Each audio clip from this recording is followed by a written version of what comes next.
Paterson. Thank you, Mr Acting Deputy President. And as I often do when I have the opportunity, I regret to say that I have to acknowledge you as the Acting Deputy President, but it is good to see your years of wisdom and experience being utilised in the chair. Colleagues, I'm not a particularly religious person, but today I'm convinced that miracles do happen. Miracles happen because we have discovered for the second time that the Greens, the Australian Greens, have a tax that they don't like. I was delighted to discover earlier this year that the Greens, during the backpacker tax, discovered a tax they didn't like, and they campaigned vigorously against that. I was delighted to see that because I really appreciated the logic that the Greens brought to that debate on that aspect of tax.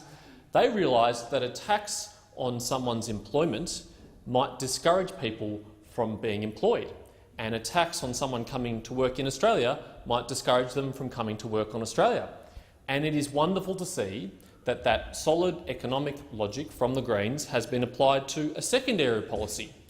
They've realised that stamp duties, a tax applied to housing, makes housing more expensive, and that perhaps this tax on housing is not a good thing and we should, if not get rid of it altogether, at least reduce it.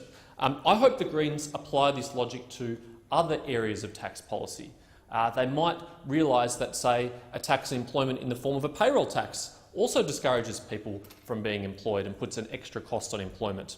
They might realise that a tax on investment, as the company tax is, might reduce the amount of investment that takes place, and that we should get rid of it if we want to see more investment. I hope this is signs of Senator Whish-Wilson's good economic influence on the Greens. I hope it continues. I look forward to seeing it playing out in other areas of economic policy. But unfortunately, it hasn't been quite consistent even in this motion today. The Greens on the one hand recognise, and they are right to, that stamp duties does make housing unaffordable and we should get rid of that tax on housing. But at the same time, they're arguing that we should in fact increase taxes on housing for some forms of people who buy houses, in this case investors. I'm not sure how a tax on investment in housing is ever going to make housing more affordable, but I'll come to that in a minute. There is one unfortunate aspect of the contribution from the Greens earlier in this debate today, and that is that we yet again had to endure another tedious conspiracy theory from Senator Rhiannon about how donors to the coalition drive our policy on this issue.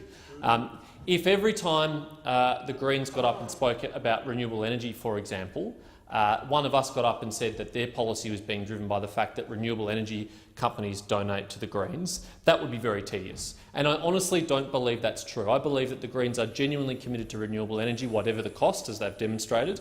And I honestly believe that renewable energy companies donate to the Greens because of the Greens' policy on renewable energy and not the reverse, i.e. renewable energy companies don't dictate to the Greens what their policy should be on renewable energy. But I wish they would apply that logic to others in this place and accept that we are sincere in advocating the positions that we hold. I am very sincerely concerned about housing affordability because, more than most in this chamber, it affects my generation.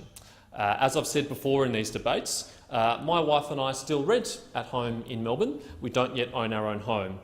No one at home watching this needs to lose too much sleep over that.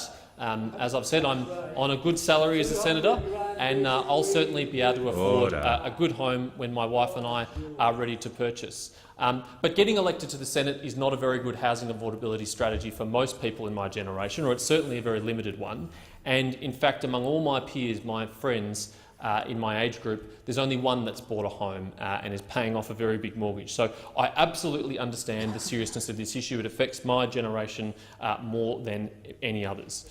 But we need to separate issues which are actually going to address the problems that have been caused in this area and are actually going to fix those problems, and those that are not. And obsession over new taxes in this area is totally misplaced and totally unwise, and it will not solve the problem.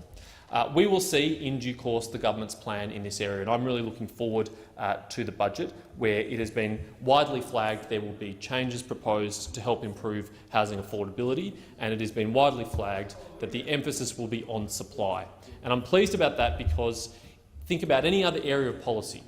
if we decided that bread was unaffordable, if we decided that milk was unaffordable, would we enact government policies to increase tax on those products, or will we enact government policies to facilitate the supply of those products, extra supply of those products? I think it would certainly be the latter.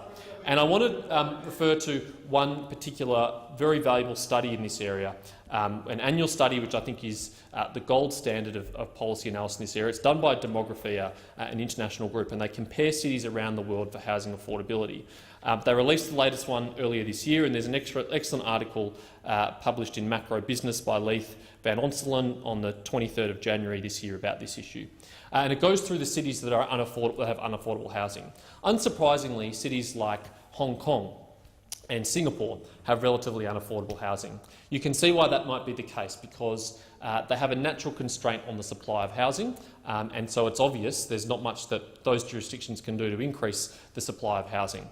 But it's unusual to see that shortly after countries like that, that you see a country like Australia, which has no actual restrictions on the supply of land, on the availability of land and therefore housing, except those which we impose on ourselves, except the artificial ones we impose on ourselves, and regrettably, most of those are done at the local council and state government areas. And this study shows one of the most important facts in this debate is, yes, the construction cost of housing is one issue that increases the unaffordability of housing.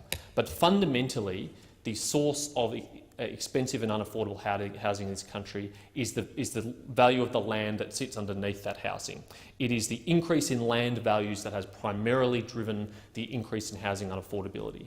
And why in a country like Australia, one of the least densely populated countries in the world, one of the least densely populated continents in the world, would we have a shortage of land and a high land price? Well, there's only one reason, and that is if there's an artificial restriction on the supply of land. And we know what those policies are. State governments have been loath to release sufficient quantities of land to allow people to build homes on them, and local councils have been loath to allow people to do on that land things which will allow them to supply more housing. So we've got these artificial constraints on housing. It is driving up the cost of land, and as a result, housing is becoming more unaffordable. Unfortunately, the federal government is somewhat constrained in its capacity to deal with that, and that's because of the Constitution. I don't think anyone proposes to change that. All we can do is encourage states and local councils to provide an increased supply of land and allow people to do more on their land so that more houses can be built and that supply problem can be addressed. And I hope that they do so, and I know that we will do whatever it is within our power to assist that process. I want to conclude on one final matter that was raised by Senator McAllister about the structure of the government's housing affordability policies and responsibilities. I enjoyed, as I always do, attending the References Committee hearing which she chaired and which I was the Deputy Chair last week on the administrative arrangement orders of the government, and in particular the questions she asked and the interest she had in housing affordability. I'm surprised, though, that Senator McAllister said she was confused by it, because I know Senator McAllister is a very smart person and a very astute observer of the workings of government. And I didn't think the answers that we got from the public servants that we heard from was confusing at all. I think it was incredibly straightforward.